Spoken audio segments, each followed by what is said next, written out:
कल मैंने तुम्हें बेसिक कंसेप्ट बताए थे उस पे डिस्ट्रीब्यूशन ऑफ फोर्सेस के। इस पे तुम्हें मैंने आई थिंक 2 और 3 न्यूमेरिकल्स करवाए थे।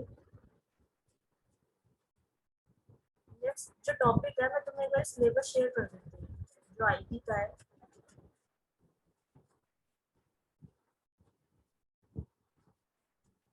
तुम लोगों को सिलेबस है, तुम्हारे पास सिलेबस है वैसे? Yes ma'am. तुमने देखा है इंजीनियरिंग मैकेनिक्स का सिलेबस एक बार चेक किया यस मैम। है चेक? उसमें जो टॉपिक अगर तुमने देखे होंगे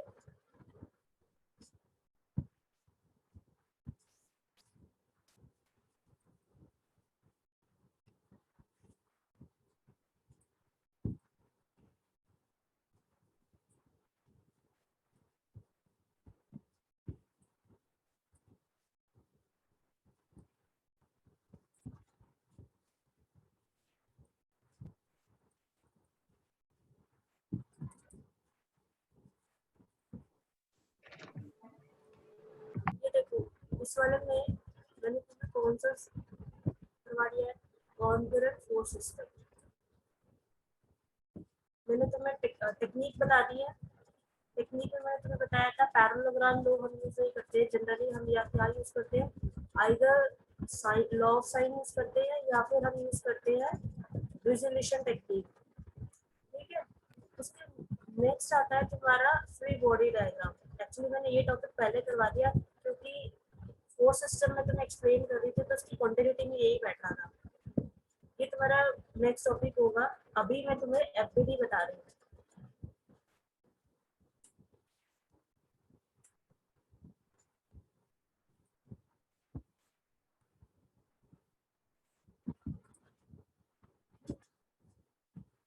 बेसिकली तुम्हारा फ्री बॉडी डायग्राम होता क्या है,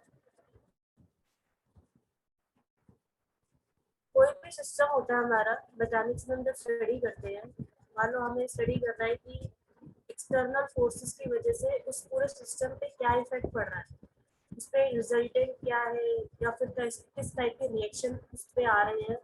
तो वो सब स्टडी करने के लिए हम क्या करेंगे, सिस्टम को फ्री करेंगे सबसे पहले। जो भी सपोर्ट है या फिर जैसे यहाँ पर एक इस व्हील देख रहे हो, व्हील पे यहाँ पे क्या है, एक सपोर्ट लगा हुआ है तो इसको रिमूव कर देंगे हम। अब जैसे ये वॉल के अगेंस्ट रेस्ट कर रहा है तो हम इसको रिमूव कर देंगे। तो जितने भी हमारे सपोर्ट है उसको हम क्या कर देते हैं, रिमूव कर देते हैं। जैसे यहाँ पे लिखा हुआ है वॉल्स फ्लोर हिंजेस, ये सब हम क्या करते हैं, रिमूव कर देते हैं उसके लिए। उसके बाद उसमें जो रिएक्शन हम लगाएंगे, कुछ रिप्लेस करेंगे तो उसकी वजह से जो रिएक्शन फोर्स लगाएंगे हम, फिर उसके बाद हम क्या स्टडी करेंगे, external force plus reaction force, so that हम सिस्टम पे रिजल्टेंट फाइंड आउट कर सके या कोई अननोन फाइंड आउट कर सके, अंडर स्टैटिक कंडीशन भी कह सकते हो या फिर अंडर डायनेमिक कंडीशन भी कह सकते हो। तो बेसिकली तुम्हारा क्या होगा फ्री बॉडी डायग्राम, कोई एक्सप्लेन करेगा? 11th में बनाते थे ना, जैसे पुलिस सिस्टम होता था हमारे पास, कई सारा ब्लॉक का सिस्टम होता था। आईआईटी जेईई के क्वेश्चंस में तो काफी डिफिकल्ट क्वेश्चंस करवाते हैं कोचिंग वाले, तो शायद तुम लोगों ने भी अटेंड करे होंगे मैथमेटिक्स की क्लासेस। तो उसमें बताया गया होगा जनरली जब स्टार्ट करते ही है फ्रिक्शन से पहले या न्यूटन सेकंड लॉ और फर्स्ट लॉ जब वो स्टार्ट कराते हैं, जब भी वो ब्लॉक सिस्टम मंकीज पुलिस वाले क्वेश्चन सब एक्सप्लेन करते हैं। उसमें वो क्या बताते हैं, सबसे पहले उस गिवन सिस्टम को हमें किस में कन्वर्ट करेंगे, एक फ्री सिस्टम में। तो उसी को हम बोल देते हैं फ्री बॉडी डायग्राम। उसमें हम क्या रिमूव कर देते हैं, जितने भी सपोर्ट्स हैं उनको हम रिमूव कर देते हैं और उन सपोर्ट्स के रिमूव करते हुए हम वहाँ पे एक रिएक्शन फोर्स लगा देते हैं सो दैट हम पूरे सिस्टम को स्टडी कर पाए। ये अंडरस्टूड है?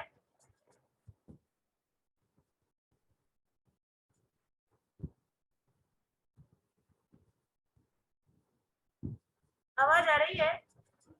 Yes ma'am. Okay, suppose next है हमारा, फॉर एग्जांपल ये क्या लिखा है, इसमें कुछ केसेस हैं और इन्हीं केसेस के बेस पे तुम्हारे क्वेश्चंस आएंगे क्योंकि इसमें बहुत सारी पॉसिबिलिटीज होती हैं। जैसे फर्स्ट एग्जांपल में क्या लिखा हुआ है, sphere resting on a frictionless plane surface. अब फ्रिक्शनलेस है तो यहाँ पर एक और फोर्स जनरेट होता अगर यहाँ पर फ्रिक्शन होता तो, ठीक है। बट एक तो स्टैटिक कंडीशन है प्लस फ्रिक्शन नहीं है, तो यहाँ पे क्या लगेगा तुम्हारा, डाउनवर्ड लगेगा इसका वेट, प्लस जब हम इस सपोर्ट को रिमूव कर देंगे, ये सपोर्ट जो है हम इसको रिमूव कर देंगे तो इसकी वजह से यहाँ पर एक फोर्स लगेगा जो कि इसी line of,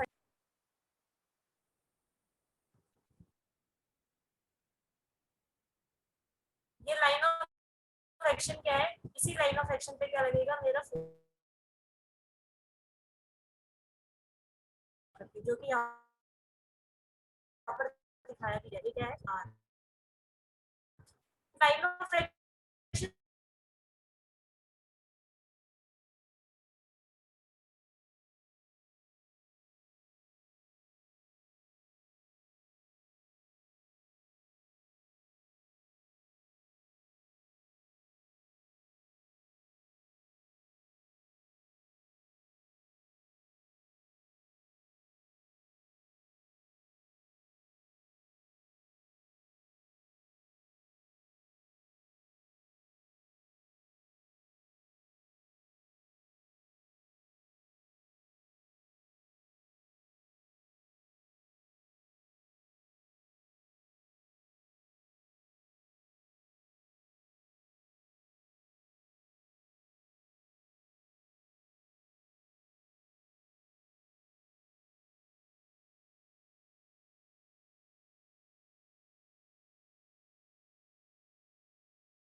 am I audible? Yes, ma'am. Yes, ma'am. Sorry वो कुछ इशू आ रहा था नेटवर्क का। मैं ये बता रही थी तुम्हें, सिस्टम है कोई, सपोज एक व्हील है, व्हील क्या है इस फ्लोर पे रेस्ट कर रहा है फ्रिक्शनलेस सरफेस पे, देन हम इस बोर्ड पर मूव करेंगे और यहाँ पे क्या लगा देंगे, आर लगा देंगे, और इसके इसका जो बॉडी का वेट होगा, व्हील का जो वेट होगा वो कैसे एक्ट करेगा, डाउनवर्ड। अब ये क्या है, along the same line of action रहेंगे, अदरवाइज क्या रहेगा, मूवमेंट जनरेट हो जाएगा, बट मूवमेंट जैसे जनरेट होगा वो क्या करेगा, कपल जनरेट करेगा और वो सिस्टम जो है ना अनइक्विलिब्रियम कंडीशन में आ जाएगा, इसलिए लाइन ऑफ एक्शन क्या रहेगा हमारा, सेम रहेगा। तो ये मेरा हो गया एकदम सिंपल केस, अगर मुझे फ्री बॉडी डायग्राम बनाना है इसका। तो नेक्स्ट हम देखते हैं, जैसे सपोज अब यही सेम व्हील मेरा हॉरिजॉन्टली सपोर्ट पे रेस्ट कर रहा था, अब ये क्या है, वर्टिकली रेस्ट कर रहा है एक स्ट्रिंग से। तो अब स्ट्रिंग को जैसे रिमूव करेंगे, स्ट्रिंग को तो खैर नहीं रिमूव करेंगे, बट ये सपोर्ट रिमूव करेंगे और स्ट्रिंग के अंदर हम क्या रिप्रेजेंट करेंगे, एक टेंशन फोर्स जो उसके अंदर डेवलप होगी, ठीक है। और इस वॉल की वजह से इस व्हील के ऊपर एक क्या लगेगा, रिएक्शन फोर्स, इस वॉल को हम रिमूव करेंगे तो क्या आ गया, रिएक्शन फोर्स। सेकंड इसका वेट लगेगा, ठीक है। तो अब ये वॉल क्या है, मेरी स्मूथ वॉल है, अगर ये फ्रिक्शनलेस वॉल होती तो यहाँ पे एक फ्रिक्शन फोर्स भी एक्ट करता। अब ये स्मूथ वॉल है तो स्मूथ वॉल की वजह से क्या आएगा, सिर्फ और सिर्फ एक आरसी आ जाएगा यहाँ पर। तो ये किसका हो गया, इस रोलर के लिए फ्री बॉडी डायग्राम हो गया। नेक्स्ट केस है हमारा, अब इसमें क्या है, सेम स्फीयर अब एक वी शेप के ग्रूव में है। अब वी शेप ग्रूव में क्या होगा, ये सपोर्ट और ये सपोर्ट को हम रिमूव करेंगे तो हमें क्या लगाने पड़ेंगे, दो रिएक्शन लगाने पड़ेंगे, एक तो आर ए और एक आर बी, एक इसका वेट कैसे डाउनवर्ड एक्ट करेगा। तो ये हो गया हमारा इसका फ्री बॉडी डायग्राम। नेक्स्ट है ये ड्रम, और ये मान लो कि ब्लॉक है, तो ये किसी ब्लॉक के अगेंस्ट क्या है, स्टैटिक कंडीशन में ही है।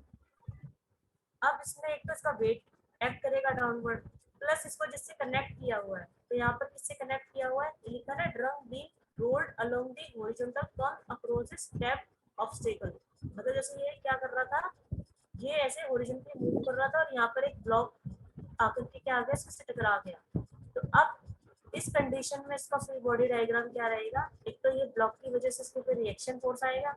अब ये रिएक्शन फोर्स की जो तुम्हें डायरेक्शन है ना, ये तुम्हें अच्छे से ड्रॉ करनी पड़ेगी, अदरवाइज क्या होगा, तुम्हारा आंसर ठीक नहीं आएगा। अब जैसे इसमें तुम्हें देखना है कि ये रिएक्शन फोर्स ऐसे जा रहा है और ये नीचे ऐसे जाएगा, वैसे ये तो क्लियर है तुम्हारा, ये जो है ऐसे कुछ जाएगा रिएक्शन फोर्स। इसकी वजह से इस ब्लॉक को अगर हम रिमूव करेंगे, प्लस एक रिएक्शन फोर्स मेरा कैसे जा रहा है, ये जा रहा है, ठीक है। ये रिएक्शन फोर्स नहीं है, बेसिकली मेरा एक्सटर्नल फोर्स है, ये मेरा क्या है, एक्सटर्नल फोर्स। तो अब अगर तुम इस वाले को एक्सट्रापोलेट करो या मतलब एक्सटेंड करो, तो ये किस टाइप का सिस्टम मेरा बन जाएगा, ये कॉन्करेंट सिस्टम बन रहा है या नहीं है, जल्दी बोलो।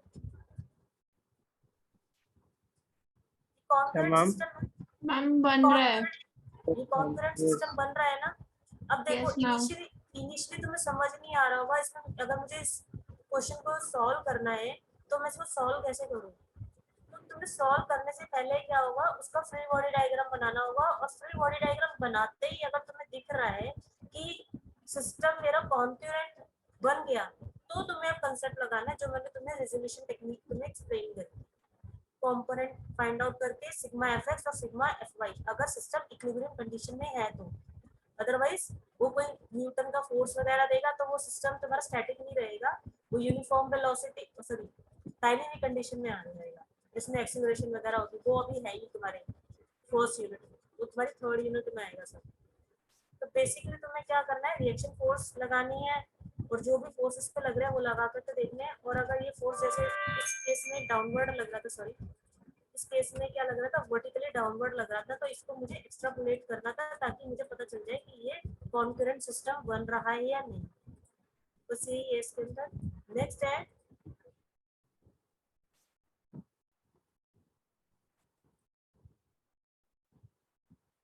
ये वाला। अब इसमें क्या है, मेरी लैडर है, अब लैडर में जो मेरा फ्लोर है वो फ्रिक्शन है यहाँ पर, मतलब, और ये मेरा फ्रिक्शन लेस है। जब इसको बोला है मैंने स्मूथ बोर्ड, और इसको मैंने क्या बोला है, रफ फ्लोर।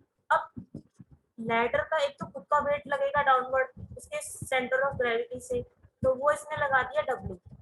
देन नेक्स्ट यहाँ पर एक जो सपोर्ट मिल रहा है इसको वॉल से, तो उसकी वजह से एक रिएक्शन फोर्स लगेगा लैडर के ऊपर, वो इसने लगा दिया RB। एक और फोर्स है जो, अब मुझे कौन बताएगा कि ये जो डायरेक्शन है इसकी डायरेक्शन ऐसे ना आकर के ऐसे क्यों है, कोई बताएगा मुझे।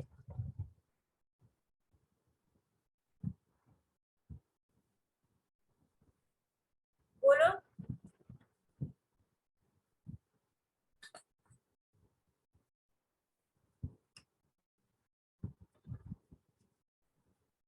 आवाज आ रही है सबको।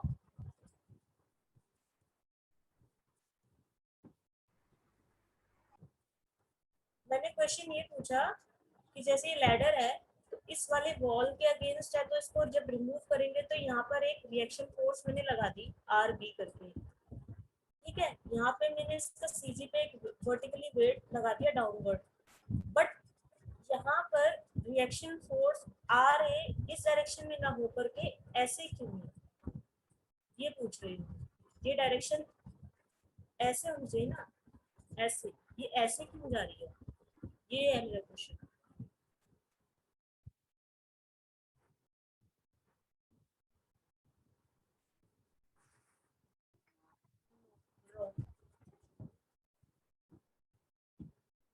तुमने वेक्टर पढ़े है ना। मैम एक फोर्स तो नॉर्मल रिएक्शन लग गया और एक मैम मोशन के ऑपोजिट लगेगा तो उसका वो निकल गया है रिजल्टेंट शायद। मोशन के अपोजिट, हाँ, जो फ्रिक्शन फोर्स लगेगा बेसिकली वो हाँ फ्रिक्शन वो लगेगा, क्योंकि फ्लोर देख रहे हो नीचे किस टाइप तो ये का है। रिजल्टेंट रिजॉल्व हो गया ना वेक्टर, तो ये इसलिए इस तरफ को स्लांट की तरफ लगा है एंगल में। ये फ्लोर देख रहे हो तुम्हारा, ये रफ फ्लोर है, तो रफ की वजह से म्यू की वैल्यू क्या होगी, नॉट इक्वल टू 0। तो म्यू क्या है मेरा, नॉन जीरो है, तो म्यू उसकी वजह से भी तो एक फोर्स आएगा मेरा, म्यू की वजह यस से भी मैम। क्या आएगा, एक फोर्स आएगा। वो इस डायरेक्शन में भी हो सकता है, इस डायरेक्शन में भी हो सकता है, लेकिन इस वाले केस में इसमें इस डायरेक्शन में ले रखा है, ठीक है। और इन दोनों का जो रिजल्टेंट है वो ऐसे आ रहा है आर ए। ये क्लियर है? अगर यहाँ पे वो स्मूथ देता ना तो तुमको सोचना ही नहीं था, तुम डायरेक्टली क्या कर देते, अपवर्ड डायरेक्शन में कर देते, वर्टिकली अपवर्ड। तो इसमें ये कंसेप्ट है। अब तुम्हें ये देखना है कि ये फोर्सेस मेरा कॉन्करेंट सिस्टम बना रहे हैं या नहीं बना रहे हैं। क्या बना रहे हैं कॉन्करेंट सिस्टम मेरा? इक्विलिब्रियम तो हो गया मेरा सिस्टम, इक्विलिब्रियम में है ये। अब ये कॉन्करेंट है या नहीं है? नहीं है ना? क्या है? एक कॉन्करेंट फोर्स सिस्टम है या नॉन कॉन्करेंट है? कॉन्करेंट है कैसे? मैम। वो आर ए ऊपर सी से जाके मिल रहा है, और आर बी को भी एक्सटेंड करेंगे तो वो सी पे जाके कट हो रहा है, और डब्ल्यू को भी ऊपर एक्सटेंड करेंगे तो वो सी से मिल रहा है। पॉइंट मतलब ऐसे फाइंड आउट करना है कि रिजल्टेंट मूवमेंट जीरो होना चाहिए, मूवमेंट नहीं आना चाहिए।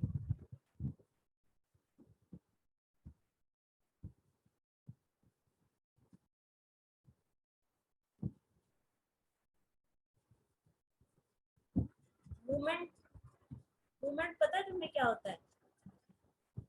सपोज मैंने इस पॉइंट के अबाउट इन दोनों फोर्स का मूवमेंट निकाला, तो वो क्या होना चाहिए? जीरो होना चाहिए। किसी भी पॉइंट के अबाउट मैंने बाकी दो फोर्सेस का मूवमेंट निकाला तो वो जीरो होना चाहिए, अगर ये कॉन्करेंट फोर्स सिस्टम है तो। जैसे अगर मैं ऊपर वाला सिस्टम तुम्हें दिखाती हूँ, ये कॉन्करेंट था, एक्सटेंड किया हमने, कॉन्करेंट बन गया, किसी का भी लगाओगे तो मूवमेंट जीरो आएगा उनसे। तो ये वाला सिस्टम भी मेरा क्या होगा? कॉन्करेंट है, ठीक है। एक्सटेंड करके तो मिल ही रही है लाइन। नेक्स्ट है मेरा बीम लोडेड एंड सपोर्टेड। अब बीम, ये एक बीम है, अब ये बीम इंक्लाइंड है, ये हॉरिजॉन्टल भी रख सकते थे और इसको लोड कर सकते थे हम अलग अलग टाइप के लोड से। अब इसमें क्या है, सपोज ये मेरा एक्सटर्नल लोड है, इसका अपना वेट डाउनवर्ड एक्ट करेगा, प्लस यहाँ पे रिएक्शन फोर्स जनरेट होगी यहाँ पर और एक यहाँ पर। अब यहाँ पर ये दो टाइप के रिएक्शन फोर्स क्यों आ रहे हैं?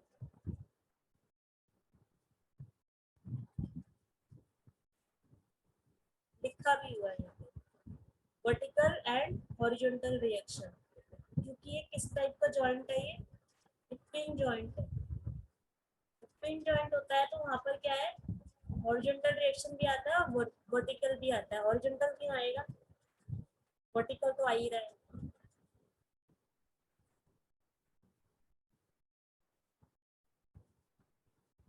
बोलो। देखो यहाँ पर तो इसने क्या किया है, यहाँ पे सिर्फ एक रिएक्शन फोर्स लगाया है इसने, आर बी, लेकिन यहाँ पर इसने दो फोर्स लगाए हैं, रिएक्शन फोर्स। ये तुम्हें पता होने चाहिए, अदरवाइज तुम फ्री बॉडी डायग्राम बनाओगे कैसे फोर्सेस कैलकुलेट करने के लिए? अब यहाँ पर ये आर ए एच, ये आर बी एच है, ए एच नहीं है, या फिर आर ए बी होगा ये। तो तुम्हारा क्या है? आर ए बी, और ये आर ए एच है। अब ये तो तुम्हारा होगा ही होगा, ये कहाँ से आया? कोई बताएगा? बोलो।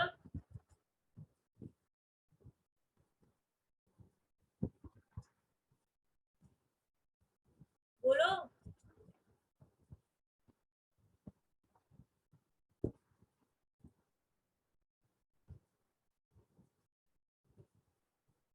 मेरी आवाज आ रही है तुम लोगों को?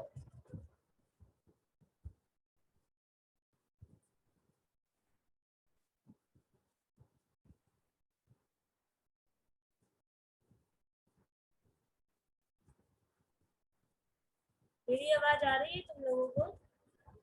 Yes Yes, ma'am. ma'am. Yes, ma'am. बीच में ब्रेक तो नहीं हुई थी अभी?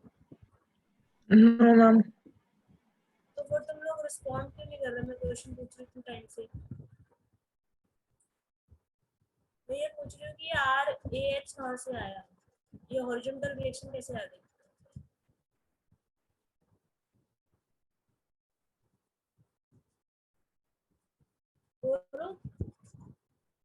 मैम क्योंकि वो एक हिंज्ड सपोर्ट है। हाँ ठीक है, ये क्या है, ये फिक्स सपोर्ट है और ये मेरा पिन कनेक्शन बोलते हैं, ये हिंज होता है। जब ये हिंज टाइप का सपोर्ट होता है या रोलर टाइप का सपोर्ट होता है तो वहाँ पे मेरी दोनों टाइप की रिएक्शन जनरेट होगी। ये तुम्हें पता पता और अच्छे से क्लियर होगा जब मैं ट्रस एंड फ्रेम तुम्हें नेक्स्ट यूनिट में एक्सप्लेन करूंगी। वहाँ पे अलग अलग टाइप के जॉइंट्स आएंगे, जैसे फिक्स टाइप का होता है, पिन टाइप, हिंज टाइप, और भी बहुत टाइप के होते हैं, रोलर सपोर्ट होता है तुम्हारा।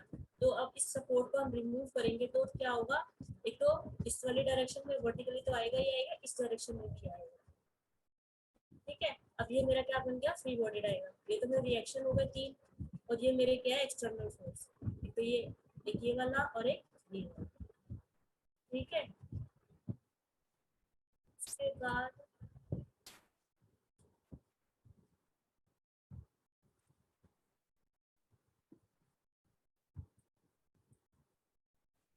ये वाला देख लो, ये क्वेश्चन पेपर में ना तुम्हारे आता भी है कई बार, मिड टर्म में भी दे देते हैं,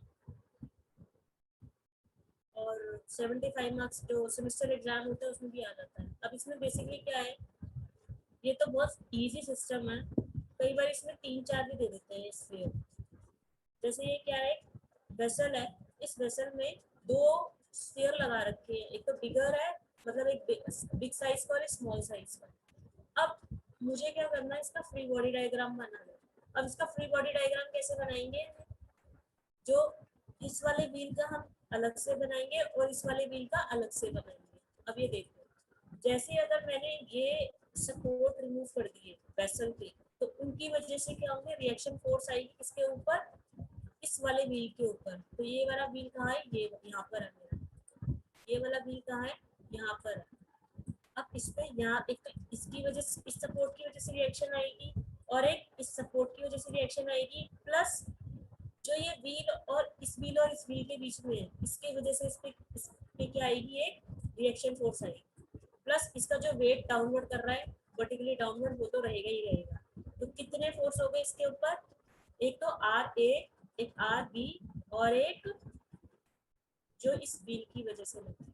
अब ये क्या है, ये मेरे सरफेस मेरे स्मूथ है, अगर सरफेस रफ होते तो रिएक्शन की डायरेक्शन क्या हो जाती, चेंज हो जाती, जैसे मैंने भी प्रीवियस केस में बताया था। अगर आप नीचे वाले का देखते हैं, जो ये वाला व्हील है, ये पी हो गया, और ये हो गया मेरा क्यू वाला। क्यू में भी सेम रहेगा, बट इसमें ये वाला रिएक्शन क्या है, हट जाएगा। तो इसमें कौन सा रिएक्शन आएगा, एक तो because of this wheel, because of this support, और ये जो उसका वेट है। तो ये कितने फोर्स आ गए, यहाँ पर 3 फोर्स आ गए, और यहाँ पे कितने फोर्स है, ये 4 फोर्स है। बट ये वाला फोर्स क्या कर रहा है,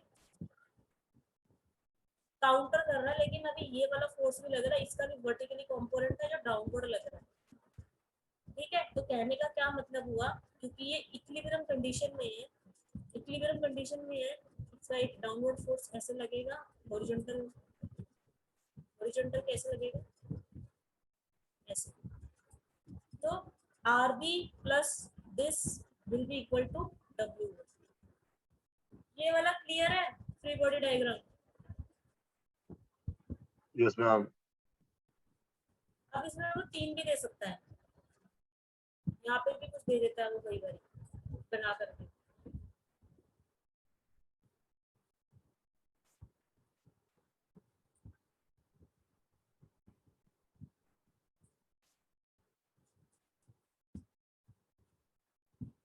ये फ्री बॉडी डायग्राम में जितने भी केसेस थे मैंने तुम्हें एक्सप्लेन कर दिए, इससे ज़्यादा केस आते नहीं है, बस न्यूमेरिकली प्रैक्टिस कर दी है उसमें, सो दैट तुम्हें एक बारी अंडरस्टैंडिंग डेवलप हो जाए कि कैसे जो है सपोर्ट लगाना है, और किस टाइप के जो मेरे क्या कहते हैं, hinge support, fix support, roller support, उसमें कैसे कैसे रिएक्शंस लगाने हैं। अब इसमें मैंने तुम्हें कल एक चीज एक्सप्लेन करी थी, लॉ ऑफ साइन। तो लेमिस थ्योरम भी वही है, इक्विलिब्रियम कंडीशन में लगाएंगे इसको हम। ये क्या बोलती है, अगर बॉडी मेरी एक इक्विलिब्रियम में under the action of 3 forces, then each force is proportional to the sine of the angle between the other two forces. तो P Q R ये मेरे क्या है, तीन फोर्स हैं, और ये तीनों फोर्स क्या कर रहे हैं, सिस्टम को इक्विलिब्रियम कंडीशन में रख रहे हैं, इस तरह से वो एंगल पे लग रहे हैं। तो इसमें क्या लगेगी, मेरी लेमीज थ्योरम लगेगी। कॉन्करेंट सिस्टम तो मेरा ऑलरेडी है ही, कोप्लेनर कॉन्करेंट। अब ये ट्राइंगल लॉ बना दिया इसने, कुछ नहीं किया, इसको एक्सट्रापोलेट किया है और इसके पैरेलल वेक्टर ड्रॉ कर दिया, इसके पैरेलल एक वेक्टर ड्रॉ कर दिया, वो ये है, और इसको एक्सट्रापोलेट कर दिया, तो ये क्या बन जाएगा मेरा ट्राइंगल। अब ट्राइंगल लॉ लगाएंगे तो क्या बनेगा, A B plus B Q, और इनका रिजल्टेंट किस डायरेक्शन में होगा, ए सी होगा या सी ए होगा रिजल्टेंट। इसका रिजल्टेंट कैसे होगा, ऐसे, इसका रिजल्टेंट इस डायरेक्शन में होगा, ठीक है। अब जो थर्ड फोर्स लग रहा है वो कैसे लग रहा है, इसके अपोजिट डायरेक्शन में लग रहा है, जिसकी वजह से जो सिस्टम मेरा क्या हो गया, अल्टीमेटली इक्विलिब्रियम कंडीशन में होगा। ये चीज क्लियर है, कल भी मैंने बताई थी जब लॉ ऑफ साइन तुम्हें एक्सप्लेन किया था।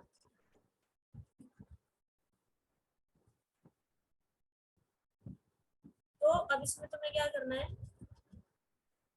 सेम लॉ यूज करना है, ये वाला, ये एक्सप्लेनेशन दे रखी है तुम्हारे लिए है, तुम्हें कुछ नहीं करना। मैंने तुम्हें क्या बोला था, ये जो P है, P अपॉन जो दो फोर्स मेरे हैं रिमेनिंग, उनके बीच का एंगल, उनका साइन ले लेंगे। कहने का मतलब क्या हो जाएगा, P upon sine alpha, P upon sine alpha,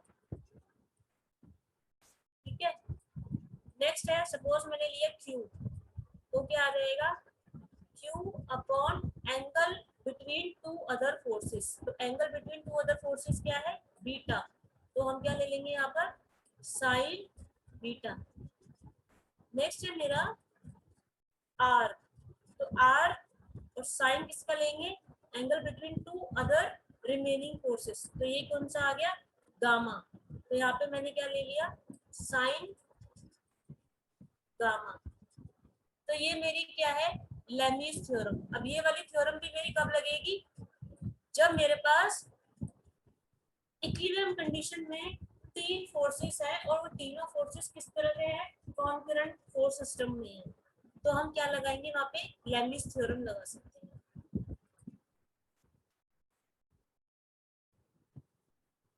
अब ये देखो, एक न्यूमेरिकल है,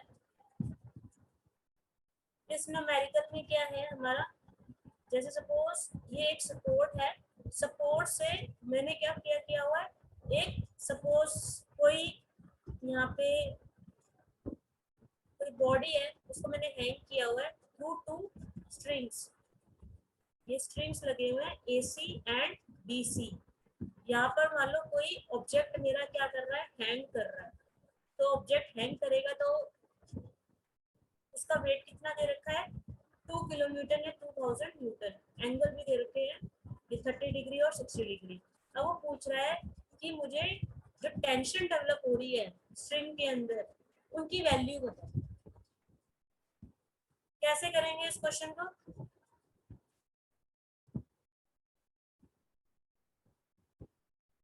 बोलो,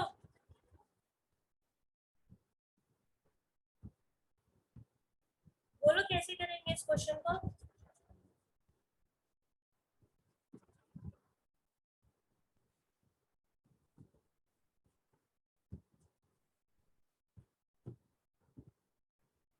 आवाज आ रही है, आवाज आ रही है तुम लोगों को, यस मैम। बोला करो ना कुछ, या तो ये बोला करो मैम हमें आता नहीं, आप बता दो, या फिर हम बता रहे हैं, हमें टाइम दे दो थोड़ा सा। मैम एक बार आप बता दो। टाइम दे दो थोड़ा सा। टाइम ले लो, मैंने जस्ट ऊपर ही तुम्हें कुछ एक्सप्लेन किया है, मैं वो तुम्हें एक बार स्क्रॉल करके दिखाती हूँ क्या मैंने एक्सप्लेन किया है। क्या ये ऐसा सब कुछ सिस्टम दिख रहा है,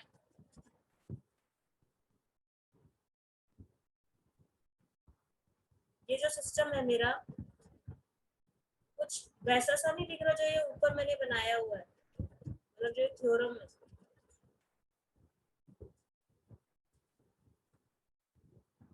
टाइम ले लो तुम 5 मिनट्स और उसको बताओ कैसे करें। मैम T2 की वैल्यू बताना। कर लिया सॉल्व। T2 की T2 वैल्यू की मैम, वैल्यू हाँ 1000 न्यूटन है। T2 की वैल्यू √3 इंटू 1732। हाँ √3 इंटू 1000। हाँ ठीक है। और T1 की वैल्यू कर रहा हूँ।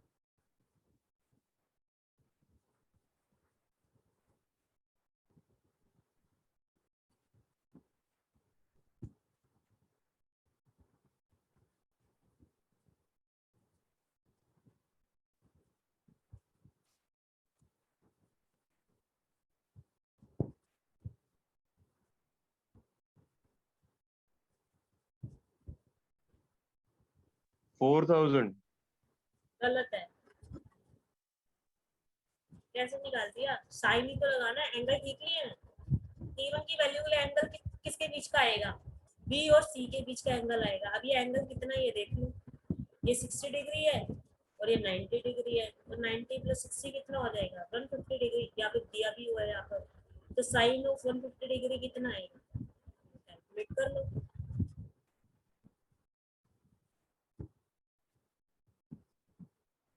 उसको इक्वेट कर दो इस वाले से, 2000 अपॉन दिस एंगल।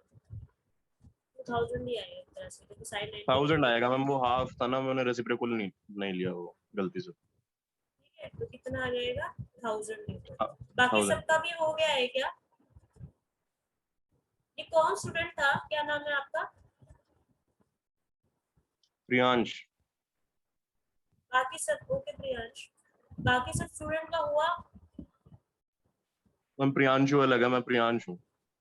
हाँ ठीक है, कोई बात नहीं। प्रियांश भारद्वाज ना? हम्म। Okay. बाकी लोग बताओ कैसे होगा?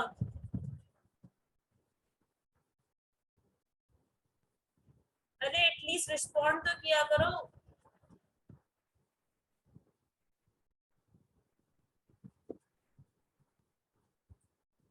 ये देखो, इसमें कुछ नहीं करना, लेनिस थ्योरम यूज करनी है। अब ये लेनिस थ्योरम क्यों यूज करनी है, मैंने तुम्हें बताया था। जब भी मुझे सिस्टम में 3 फोर्स दिख रहे हैं और ये सिस्टम मेरा इक्विलिब्रियम कंडीशन में है, क्योंकि एक पॉइंट के बाद ये क्या होगा, ये इस फोर्स को ये बैलेंस कर रहे होंगे। ठीक है, तो ये अंडर इक्विलिब्रियम कंडीशन में कॉन्करेंट फोर्स सिस्टम है और 3 फोर्स है, तो हम यहाँ पे क्या लगाएंगे? लेनिस थ्योरम। और लेनिस थ्योरम के लिए मैंने क्या बताया था, कोई भी एक फोर्स लो, उसके डिनोमिनेटर में क्या लेना है? Sine of angle. और वो एंगल क्या लेना है? जो बाकी के जो 2 फोर्स है उनके बीच का एंगल लेना है। जैसे सपोज मैंने T1 लिया, तो T1 क्या आ जाएगा? ये और इस फोर्स के बीच का एंगल। T2 क्या आएगा?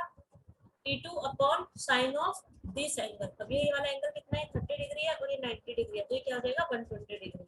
सिमिलरली W यानी 2000 न्यूटन अपॉन दिस एंगल। अब ये एंगल मेरा कितना है? ये मेरा 30 डिग्री, 90 डिग्री है, तो क्या रहेगा? Sine 90 degree. तो अब इस इक्वेशन को सॉल्व कर लो। T1 और T2 की वैल्यू आ जाएगी मेरी 1000 न्यूटन और 1732। तो ये बहुत ही सिंपल क्वेश्चन था, स्टैटिक्स आई है बेसिकली, और कुछ नहीं है। नेक्स्ट देखो, मैंने तुम्हें जिप क्रेन एक्सपेरिमेंट बताया था ना, तो ये है जिप क्रेन तुम्हारी। ये टाई रॉड है, ये जिप है, ये सपोर्ट है, ये क्रेन हेड है। यहाँ पे हम वेट क्या करते हैं? हैंग करते हैं। तो इसमें क्या बोला है, इन्हें जिप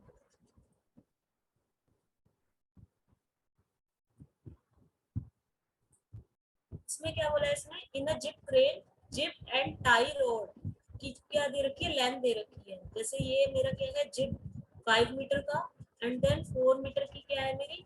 इसे बोलते हैं हम टाई रोड।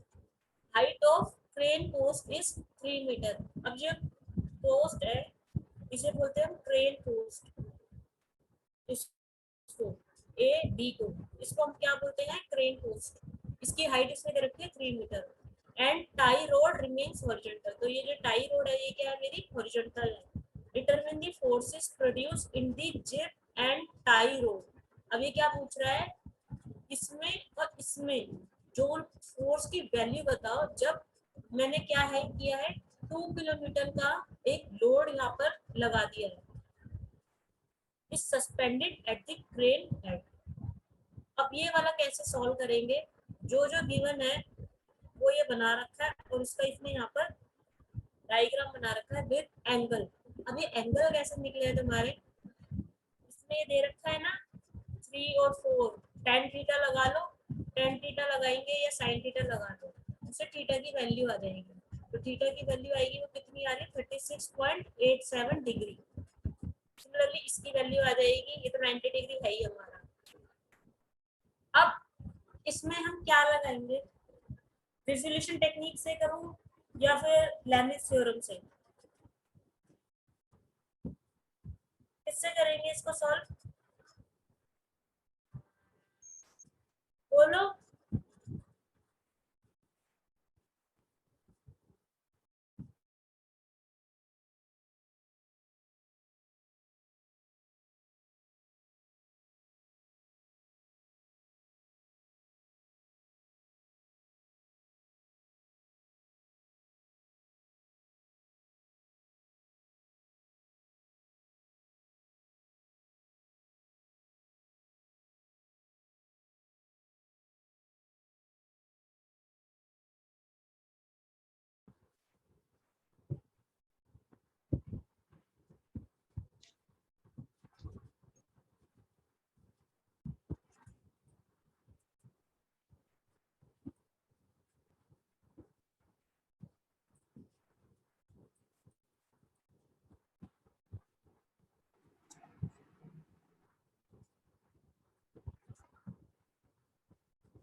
इसमें मैंने क्या एक्सप्लेन कर दी मैं तुम्हें, स्टूडेंट्स कहाँ चले जाते हैं, उनको पता नहीं है अटेंडेंस का टाइम होता है।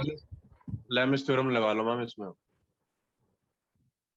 बताओ कैसे लगेगी, थीटा निकल जाएगा 3/5 करके 0.6 आ जाएगा थीटा, और वो ये आ गया ना। मैम इनके बीच का जो थीटा है, हाँ वो निकाल लिया भी 36.87 डिग्री। हाँ मैम, और वो 270 आ गया है, तो मैम फिर ये हो जाएगा P1 by sin 270 is equal to P2 by sin 53.13 is equal to 2 by sin 36.87 degree. Answer ये निकालना क्या आ रहा है, आंसर निकालता हूँ मैं।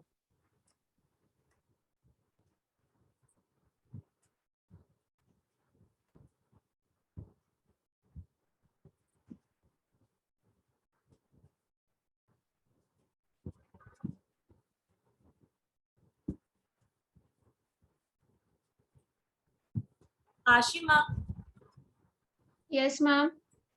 आशिमा मुझे ना स्क्रीनशॉट लेकर के भेजना जो पार्टिसिपेंट्स का है, ठीक है, मैम within अभी two- का, हाँ अभी का, पहले का भी लिया हुआ है मैम पहले का भी है।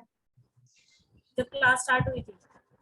मैम नहीं, जब क्लास एंड होने वाली थी तब का है। क्लास तो अभी एंड हुई नहीं।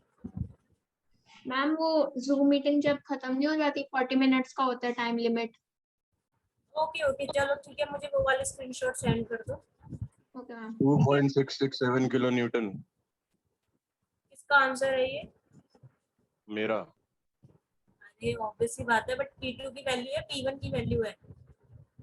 मैम P2 की है। ठीक है, यही है ना 2.66, मतलब तुमने न्यूटन हाँ में हाँ निकाला है। हाँ, P1 की वैल्यू निकालो, P1 की वैल्यू क्या है, नेगेटिव आएगी। -3.33 किलो न्यूटन। ठीक है, ये बाकी सब लोगों को समझ आ रहा है ये हो क्या रहा है, या ऐसी बस पीडीएफ चल रही है और तुम बस देख रहे हो? कोई बोलेगा भी नहीं कुछ।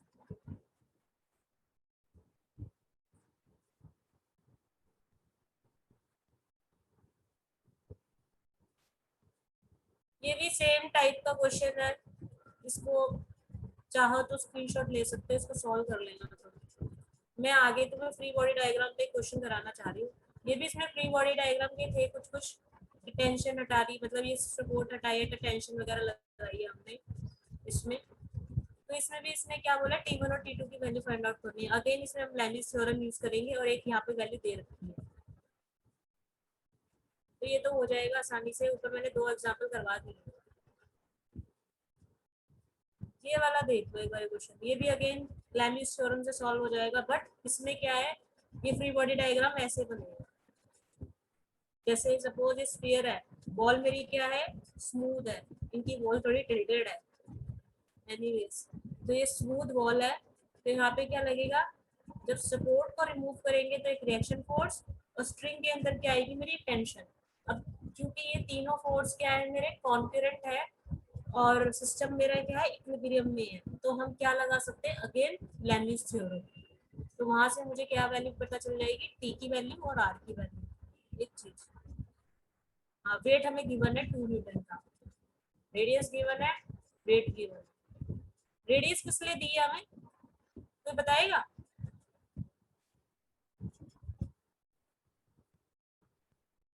बोलो।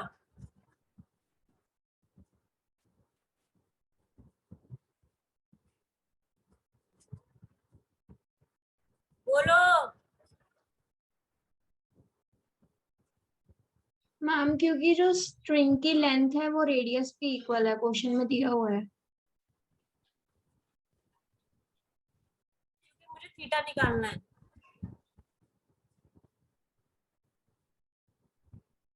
थीटा तो आई नहीं, थीटा निकालोगे ना, अदरवाइज साइन कैसे निकालोगे? 2 अननोन हो जाएंगे ना एक क्वेश्चन में, तो सॉल्व कैसे होगी तुम्हारी? तो मुझे साइन ऑफ थीटा भी तो चाहिए।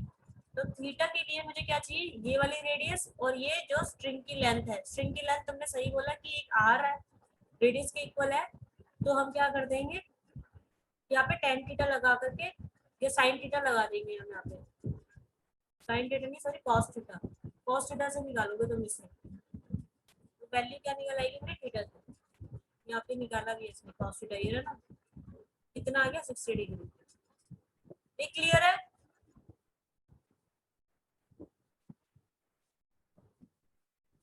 अब इसमें हम लैनिस थ्योरम लगा देंगे, क्योंकि मुझे एंगल सारे पता है। ये मेरा कितना है, 60 डिग्री। तो अगर मुझे W चाहिए, तो W के लिए मैं क्या करूँगी, इस वाले फोर्स को सबसे पहले मैं इधर ले आऊंगी, जैसे यहाँ पर इसमें किया मेरा, और ये वाला एंगल लूंगी मैं। ये वाला एंगल मेरा कितना रहेगा, ये एंगल कितना है, 180 माइनस थीटा, यानी 120 डिग्री। ठीक है,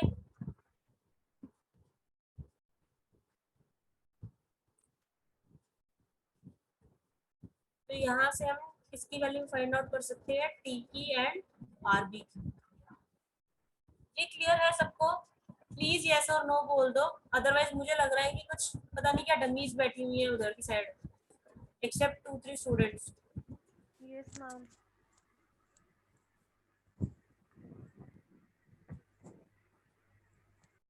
ये इसमें सॉल्व किया है, यहाँ पे t upon sin 90, w upon sin 120 degree and rb।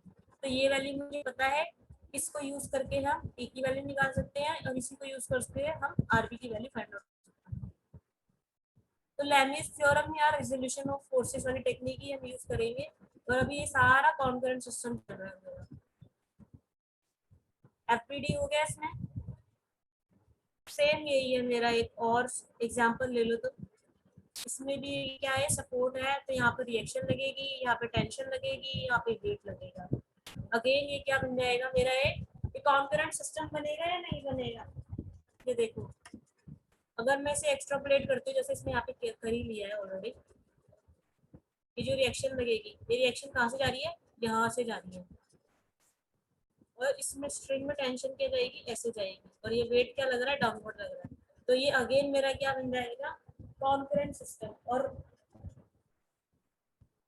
तो हम इसमें क्या लगा लेंगे, लैमिस थ्योरम। अब एंगल देख लेना, एंगल कैसे निकालना है। ये कितना है 15 डिग्री, ये कितना है 90 डिग्री, तो ये कितना होगा 75 डिग्री, और ये कितना होगा 15 डिग्री, ये कितना होगा 75 डिग्री, ये कितना का होगा, ये एंगल निकाल लो तुम यहाँ पर, और एक ये वाला एंगल निकाल लो। एंगल बताना, ये वाला एंगल कितना आ रहा है, समझिए अल्फा है, ये बीटा है, और ये मेरा क्या है, गामा। अल्फा की वैल्यू बताओ, और बीटा की, और गामा की। इन तीनों की वैल्यू बताना जरा मुझे।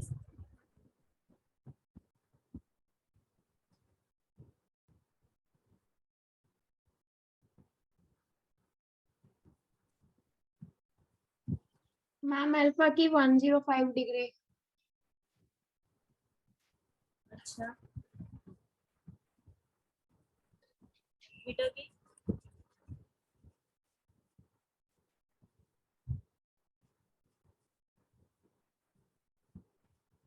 बीटा निकल जाएगा ना, ये मैंने बोला ये 75 है, ये 15 है, तो ये कितना बचेगा, 120 डिग्री। हाँ 120 कैसे बचेगा, ये 180 की लाइन है। नहीं, मैं उसकी गामा की बता रहा हूँ। गामा की तो ऑलरेडी निकल ही रखी है। अच्छा ये कितना होता है 120, हाँ ठीक है। ये कितनी आएगी बीटा की वैल्यू,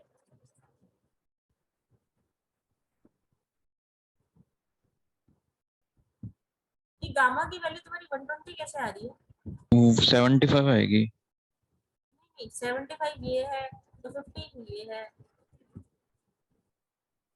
ये 75 है ना, क्योंकि ये 90 है और ये 15 है, तो ये 75 है। कोई गलती हो गई होगी। 75 में तुम्हें ये ऐड करना है ना, ये कितना है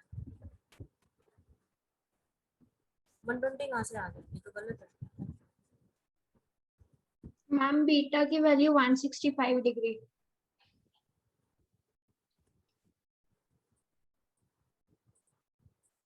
अब जो उसकी वैल्यू बचेगी वो कितनी बचेगी, इन दोनों को ऐड करो तो 360 माइनस कर दो,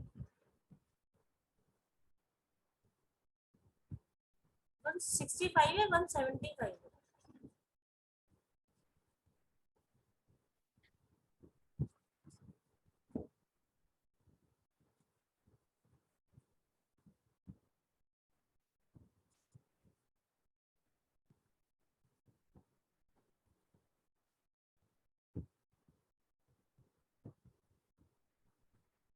गड़बड़ है तुम्हारे एंगल्स में।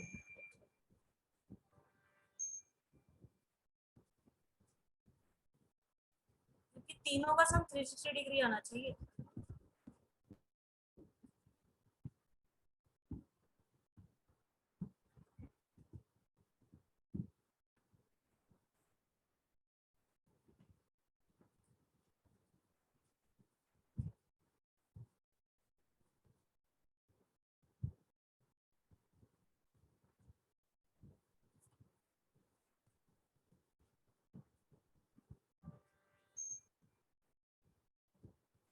अच्छा ये क्वेश्चन ना तुम कर लेना, मैं यहाँ मीटिंग एंड कर रही हूँ।